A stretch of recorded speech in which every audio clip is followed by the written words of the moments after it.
హేమాకాంత్ రెడ్డి వాళ్ళు ఎవరైతే నా ప్రమేయం లేకుండా మా మా ఊరికి వచ్చి నన్ను తీసుకెళ్ళి అదంతా ఫ్యాక్టరీ కావచ్చు, ఆ టెంపుల్కి నేను వెళ్ళే టెంపుల్ దారిలో నేను వెళ్తున్నా కదా, ఎలాగో మేము తీసుకెళ్తామని చెప్పేసి ఫ్యాక్టరీ కోసం వచ్చి ఫ్యాక్టరీని చూపించి నేను టెంపుల్ చూసేసినాము. దాని తర్వాత మైనింగ్ ఏదైతే ఉందో ఆ బెతంచెర్లలో మైనింగ్ కూడా చూపించారు వీళ్ళు. సో దాంతో ఫోటో తీసుకున్నారు వాళ్ళు. మా మా పేర్లు కూడా ఎక్కడ వాడి డబ్బులు తీసుకున్నది కూడా మీరు రమాకాంత్ రెడ్డి చెప్పినట్టుగా ఎక్కడ కూడా తీసుకున్నట్టు లేదు. అంటే వాళ్ళకి ముందే మేము డబ్బులు ఇచ్చేసినామంటారు. సో వాళ్ళ ముందే డబ్బులు ఇచ్చేసినామన్నప్పుడు మా పేర్లు చెప్పి ఎక్కడ వసూలు చేశారు? ఇవన్నీ అవాస్తవాలు. మా మీద ఏదో కుట్ర జరుగుతుంది, చాలా పెద్ద మొత్తంలో కుట్ర జరుగుతుంది. మా మా మొత్తం ఏదైతే ఉందో ఈ కుట్ర వెనకాల ఇది వాస్తవాలన్నీ బయట పెట్టాలని చెప్పేసి పోలీస్ శాఖ కోరుతున్నాను. అలాగే ఇది న్యాయం జరగాలి. మేము కూడా ఇందులో బాధితుల కంటే మేము కూడా ఒక బాధితులమే.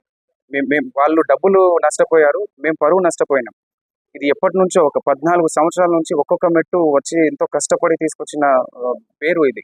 ఆ పేరుని బదనం చేయాలని చెప్పేసి ఈరోజు ఆరోగ్యంట్ గా మాట్లాడుకుంటే, తప్పు చేయనప్పుడు ధర్మంగా నీతి నిజాయితీగా ఉన్నప్పుడు ఎందుకు ఆరోగ్యంట్ గా మాట్లాడదు?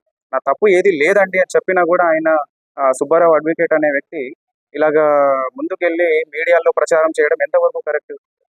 ఇది ఎంతవరకు కరెక్ట్?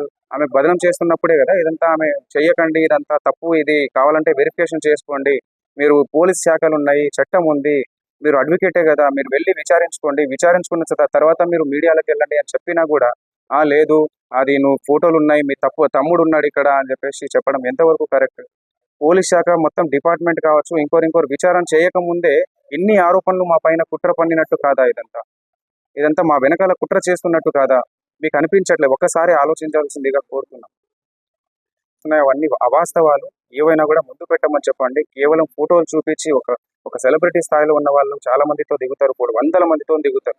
ఆ ఫోటోలు తీసుకొచ్చి ఇవి చేయడం ఎంతవరకు కరెక్ట్? ఒక్క ఆధారం కూడా, ఈ 100 ఎఫ్ఐఆర్లు అయిన దాంట్లో ఒక్క పేరు కూడా మా పేరు లేదు, ఒక్క కేసులో కూడా మా పేరు లేదు. ఈరోజు సుబ్బారావు అడ్వకేట్ అనే వ్యక్తి ఏ కేసు లేకుండా, ఏ ఆధారాలు లేకుండా కేవలం ఆరోగ్యంగా మాట్లాడింది, కేవలం నన్ను ఇబ్బంది పెట్టింది, నన్ను ఇట్లా మాట్లాడింది, ఆమె ఇలా మాట్లాడింది, ఆమె వ్యక్తిత్వం కరెక్ట్ కాదు అని చెప్పడానికి ఆయన ఎవరు? ఆయన ఏదైనా లీగల్ గా వెళ్ళాలి, కానీ ఒక అడ్వకేట్ లీగల్ గా వెళ్ళాలి, చట్టం ద్వారా వెళ్ళాలి. ఏదైనా కోర్టులు ఉన్నాయి, పోలీస్ శాఖలు ఉన్నాయి, వ్యవస్థలు ఉన్నాయి. ఎందుకు ఇవన్నీ ఈ ప్రాసెస్ లో మీడియాలో ఇప్పటికీ స్టిల్ ఈ రోజు కూడా ఆయన వెళ్ళి మీడియాలో ప్రచారం చేయడం జరుగుతుంది. సో ఇవన్నీ మా మీద కుట్ర జరుగుతున్న ప్రాసెస్ అది. సో ఇది జనాలు గుర్తించాల్సిందిగా కోరుతున్నాము. దయచేసి మీడియా మిత్రులు కూడా నేను చెప్పడం ఒకటే, అందరికీ మీరే వాస్తవాలు మీరే బయట పెట్టాలి.